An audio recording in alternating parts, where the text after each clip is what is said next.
करने लगी, हे कन्हैया तुम कहां पर देर लगा रहे हो? अरे हमारी यहाँ पर नैया बिल्कुल डूबी पड़ी है। भगवान कन्हैया ने बिल्कुल तनिक देरी नहीं की। बामासुर राक्षस को मारने के बाद में भगवान कन्हैया ने 16,100 लड़कियों के साथ में एक साथ विवाह किया। और क्यों किया? क्योंकि जब कैद से निकाला तो लड़कियों से पूछा, ऐसा करो तुम घर चली जाओ। लड़कियां बोली, एक बात बताओ कन्हैया, लड़की अगर घर से एक दिन के लिए बाहर चली जाए तो माता पिता घर में घुसने से इनकार करते हैं और हमें साले व्यतीत होंगे। अगर हम अपने घर पर जाएंगे तो हमारे माता पिता हमें अपनाएंगे नहीं।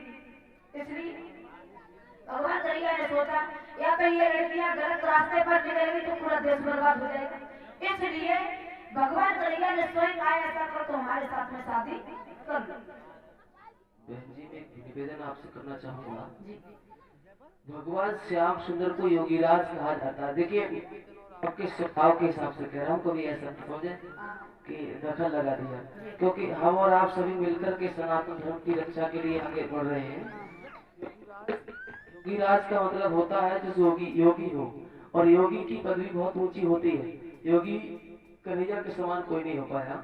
अगर वो योगीराज हैं तो भोगीराज उनको न बनाओ, ये मेरा निवेदन है आपसे, और आपसे नहीं सबसे निवेदन है। क्योंकि श्याम सुंदर ने एक रुक्मिणी के साथ विवाह किया, किसी के साथ विवाह नहीं किया। और ये कहे तो प्रमाण से साबित करा दे। मैं आपसे नहीं कर रहा हूँ, जो और भी कहते हैं उनसे, उनको भी चैलेंज है मेरा, चैलेंज है उनको कि कोई भी साबित करके दिखा दे कि भगवान कन्हैया की 16,108 8.5 कर दिए आपने, तो भी आदि पूजा जोड़ दी 9.5, ये सब गलत है, ये मत कहा करो। ये कहाँ लिखा है मालूम है आपको? कहाँ बताओ? वैसे भागवत हमारी जो श्रीमद् भागवत सार है उसमें भी लिखा है। पूरी भागवत के अंदर अगर ये लिखा हो कि राधा के साथ भगवान श्याम सुंदर का विवाह हो, तो आज से मैं उनका गुलाम बन जाऊंगा।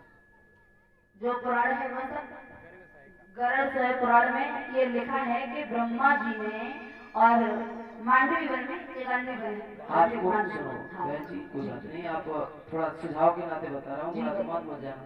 गरुड़ संहिता में नहीं लिखा है, ये मैं बता रहा हूँ कहाँ लिखा है। ये ब्रह्म वैवर्त पुराण में लिखा है, अध्याय 5 में श्लोक संख्या 43, 44, 48 देख लेना। उसमें ये लिखा है उस पुराण को लिखने वाले ने कि भगवान श्याम सुंदर की उत्पत्ति हुई राधा के बगल से। सुनते जाना ध्यान से, राधा के बगल से भगवान श्याम सुंदर को। भैया कैमरा बंद करो, नहीं बंद कीजिए आप, मैंने आपको बता दिया नहीं सर, आपका वीडियो आपने यहाँ पे घुसे था नहीं, मुझे सोशल मीडिया पे ज्यादा बात नहीं होना। बंद कीजिए कैमरा पहले, नहीं बंद करिए कैमरा, बंद करिए भैया, मुझे पागल ना समझे आप, मैं बहुत चालाक आदमी हूँ। बंद है वो ना चल रहा यार,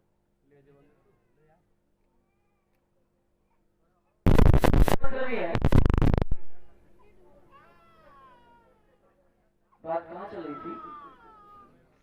ब्रह्म वैवर्त पुराण में ये लिखा है, आप देख लेना कि राधा के गर्भ बगल से, बाएं बगल से कन्हैया की उत्पत्ति हुई, तो राधा का क्या होगी? वहां पर माँ हो गई ना, राधा माँ हो गई।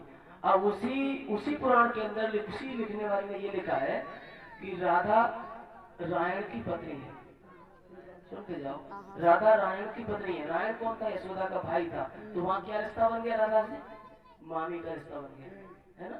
और उसी पुराण में ये लिखा है कि राधा वृषभान की कन्या है, तो उसके रिश्ता से लोगों से प्रेमिका बना दिया। लेकिन ब्रह्म वैवर्त पुराण को तुम क्यों उठा रहे हो? वो एक काल्पनिक पुराण है, तुम भागवत की कथा सुना रहे हो। भागवत में कहीं हो राधा की शादी दिखाई हो तो मुझे बताओ, निवेदन कैसे कह रहा हूँ? बिल्कुल भागवत में नहीं है, जो पुराण में है वही बता रहे। तो पुराण में तुम उस पुराण की कथा थोड़ी सुना रही हो, लेकिन और आप भागवत की कथा सुना रहे हैं। मेरी बात सुनो, आप कृष्ण के नाम से हम और आप सभी समाज में ये सम्मान पा रहे हैं, और हम अगर उन्हीं को कलंकित करें तो कितनी बड़ी गलत बात है। हमारे बाप कोई हमारे सामने गालियां दे, तुम्हारे पिताजी को, तुम्हारे बड़े भैया को कोई अगर गालियां दे, कितना बुरा लगेगा। बहन जी, आप थोड़ा निवेदन से कहूंगा आपसे कि इस चीज का सुधार करें, और औरों से भी कहें। गलती तुम्हारी नहीं है, गलती उसकी है जिस ब्रह्म पुराण को लिखने वाले की सबसे बड़ी कमी है। और गलती हमारी आपकी यह है कि हम भागवत की कथा सुनाएं, उस पुराण को क्यों उठाएं?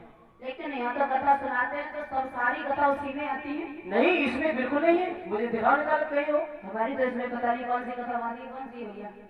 पंडित जी ने कोई सी भी हो, भागवत की कथा बांधी जाती है, श्रीमद् भागवत कथा हो रही है, भागवत कथा में अगर कोई हो ऐसा तो बताइए मुझे। लेकिन ये 8 शादी तो बिल्कुल बताइए। 8 शादी कहाँ बताइए? बताइए, नहीं है बिल्कुल। है बिल्कुल, उठा के ले आप इसमें। भागवत के अंदर श्री 50% भागवत मिलावट कथा है। सार में ये लिखा है कि भगवान कन्हैया की 8 शादी हुई और सीधे सीधा लिखा है कि जमंती पुत्री जमंती उसके साथ में भी। भागवत को किसने लिखा थोड़ा बताएंगे? किसने लिखा? अब वो तो आपको आप कथावाचक आपको नहीं बताएंगे। आपसे तो अभी आपकी इस बात का जवाब दे रहा हूँ। वेदव्यास जी ने लिखा था, वेदव्यास जी ने लिखवाया था। हाँ राधा जी के आदेश पर। कितने पढ़े लिखे हैं अभी? तभी तो कह रहे हैं ऐसी बात। भागवत को वेदव्यास जी ने कभी नहीं लिखा, ये बहुदेव पंडित जी ने लिखा था। अगर वेदव्यास जी ने भागवत लिखा होता तो भागवत सुनो, वेदव्यास जी ने एक पुराण और लिखा है, पुराण नहीं कहेंगे उसको, महाभारत लिखा है ना। महाभारत में आप कृष्ण के बारे में देख लीजिए, कितना उज्जवल और पवित्र चित्र लिखा है वेदव्यास जी ने। अब वो व्यक्ति अच्छा लिखने वाला क्या बुरा लिखेगा? एक आदमी 2 तरह की बातें लिख सकता, भैया आप बताना थोड़ा सा। एक आदमी 2 तरह की बातें लिख देगा? नहीं लिखेगा ना। आप समझो, आपको इतिहास के बैकग्राउंड में जाना पड़ेगा कि हमारे देश में हुआ क्या है, ये मिलावट कहां से आई। भागवत के अंदर लिखा है, मानता हूं, ये तो लिखा है। जो चीज लिखी है वही हम बोल रहे हैं। चलो इस चीज को थोड़ा, ये चीज थोड़ी एकांत की है, मैंने तो सोचा था यहीं से थोड़ा सा, नहीं कोई बात नहीं, आपने लेकिन सुधार करने की कोशिश करो इसके बारे में, और प्रमाण ना मिले तो मैं दूंगा आपके लिए। एक एक शब्द का प्रमाण मैं दूंगा आपके लिए। लेकिन देखो, हमारा और आप, हम और क्या है, सनातन धर्म के ऊपर टिके हुए। हमारे तुम्हारे बच्चे कल को भीख मांगेंगे और भीख भी नहीं मिलेगी अगर सनातन धर्म डूब जाएगा तो। हम गुलामी भोग करके आए हैं, आजादी देने वाले चले गए, उस आजादी की में रक्षा करनी है, बर्बादी नहीं करनी। माध्यम से समाज का सुधार करना है, बिगाड़ नहीं करना है, समाज को जोड़ना है, तोड़ना नहीं है। बहन जी मेरा आपसे निवेदन है, अगर बुरा लगा हो तो क्षमा चाहता हूँ, सुझाव के नाते कहा है। ऐसी कोई बात नहीं है, जो भागवत में लिखा है। चलो यहाँ बात खत्म करते हैं, ये बात अलग की है, यही बात खत्म करते हैं, बात अलग की है, कथा पढ़े क्योंकि बिगड़ पड़ जाएगी। कोई बात नहीं है, कथा बिगड़ पढ़ने की बात नहीं है कि वो जो साक्षात है उसको चीज को मानना चाहिए, लेकिन जो लिखा है हम तो वही बता रहे हैं। वही तो हमने कहा, कृष्ण हमारे पूर्वज हैं, वो हम उनके वंशज हैं, हम अपने पूर्वजों की तरह, हमसे बड़ा कौन होगा? तो ये गाली, अरे हम ये योगी, या तो योगीराज मत कहो उनको, या भोगीराज। योगीराज, एक बात आपको पता होगी, जब भगवान कन्हैया ने गोपियों के वस्त्र चुराए थे उस समय लोग कहते हैं कि लड़कियां नग्न होकर, ये सारी बातें आपको मैं बैठ के समझाऊंगा मंच में, अभी नहीं, क्योंकि यहाँ जनता बैठी है कि पागल बनाएगी क्या ये अपनी। चलो कोई बात नहीं, बाद में बात करेंगे। कभी न चीज सुनाए न कुछ हुआ, ये क्या है, किसने भगवान ने ये उस लिखने वाले का भी नाम, कुछ नहीं हुआ था, उस लिखने वाले का भी नाम बता दूंगा, ये किसने लिखा है। और भैया बड़े ज्ञानी तो है नहीं, जो हमने ज्ञानी तो हम भी नहीं, जो देखा है, जो लिखा है वही आप लोगों के सामने सुना रहे हैं। और आजकल क्या होता है, कोर्ट में अगर जो चीज तुम पेश कर दोगे उसी के द्वारा छोड़ सकते हो, वरना कुछ नहीं है। नहीं, ऐसा नहीं है, छोड़ने का कारण सिर्फ बहन जी सत्य है।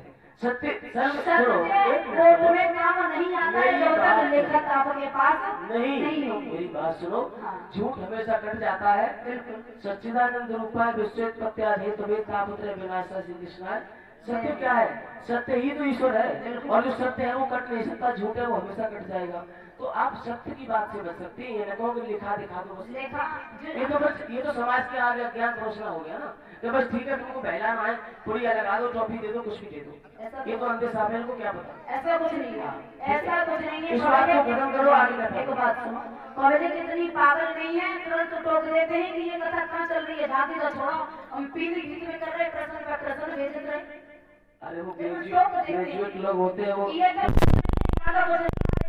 इनको कुछ नहीं पता, खड़ा कर देंगे मंच इनको पर। ये क्या बोल रहे हो?